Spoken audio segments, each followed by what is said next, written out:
आज के इस वीडियो में हम बताएंगे प्रोनाउन के बारे में, जो पार्ट्स ऑफ स्पीच का एक हिस्सा है, उसका भाग है। ये पार्ट्स ऑफ स्पीच,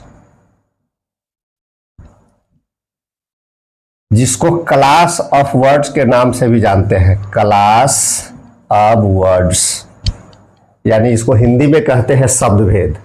तो इसी का दूसरा भाग है प्रोनाउन। प्रोनाउन, अब इसका हिंदी क्या होता है सबको पता है। प्रोनाउन का हिंदी सर्वनाम होता है। सर्वनाम, यह प्रोनाउन जो है दो वर्ड से मिलकर बना है, प्रो प्लस नाउन। प्रो का मतलब क्या होता है? In place of. दूसरा है इन स्टीड ऑफ। तीसरा इन ल्यू ऑफ। और इस तीनों का मतलब होता है के बदले में। के बदले में। नाउन का मतलब होता है नेमिंग वर्ड, यानी नाम वाले शब्द। Noun means naming word, pro means in place of, in stead of, in lieu of, और इसका हिंदी होता है के बदले में।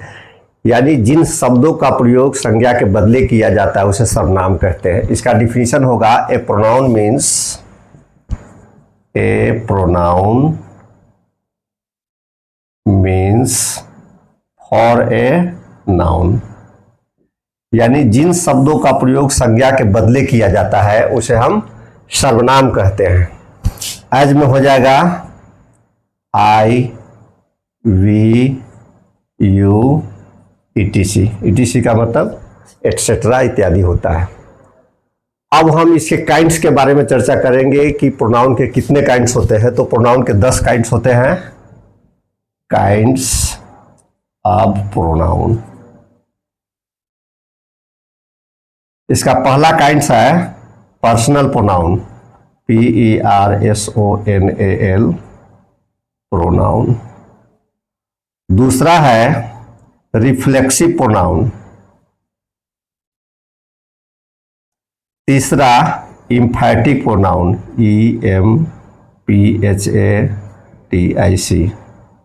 चौथा डेमोन्स्ट्रेटिव प्रोनाउन, डेमोन्स्ट्रेटिव प्रोनाउन। पांचवा है इंडेफिनिट प्रोनाउन।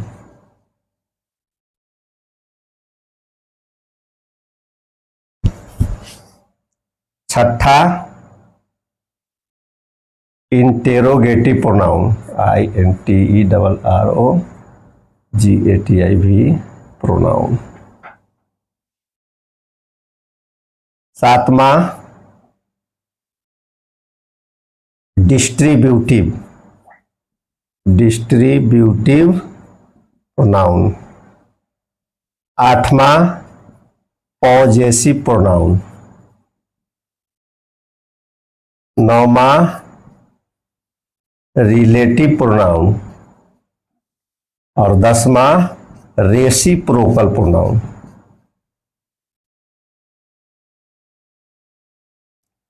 पूरे 10 काइंड्स है प्रोनाउन के। पहला है पर्सनल प्रोनाउन, जिसको हिंदी में व्यक्तिवाचक सर्वनाम कहते हैं। दूसरा है रिफ्लेक्सिव प्रोनाउन, जिसको हिंदी में निजवाचक सर्वनाम कहते हैं। तीसरा है एम्फैटिक प्रोनाउन, जिसको हिंदी में जोरदार सर्वनाम कहते हैं। चौथा है डेमोन्स्ट्रेटिव प्रोनाउन, जिसको हिंदी में संकेतवाचक सर्वनाम कहते हैं।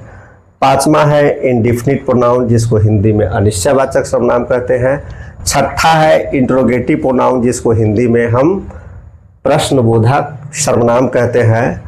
सातवां है डिस्ट्रीब्यूटिव प्रोनाउन, जिसको हिंदी में व्यष्टिवाचक सर्वनाम कहते हैं। आठवां है पॉजेसिव प्रोनाउन, जिसको हिंदी में अधिकारवाचक सर्वनाम कहते हैं। नौवां है रिलेटिव प्रोनाउन, जिसको हिंदी में संबंधवाचक सर्वनाम कहते हैं। और 10वां है रेसिप्रोकल प्रोनाउन, जिसको हिंदी में पारस्परिक सर्वनाम कहते हैं। और इस 10 काइंड्स का डिफिनीशन मैं अगले वीडियो में बताऊंगा। तब तक के लिए धन्यवाद।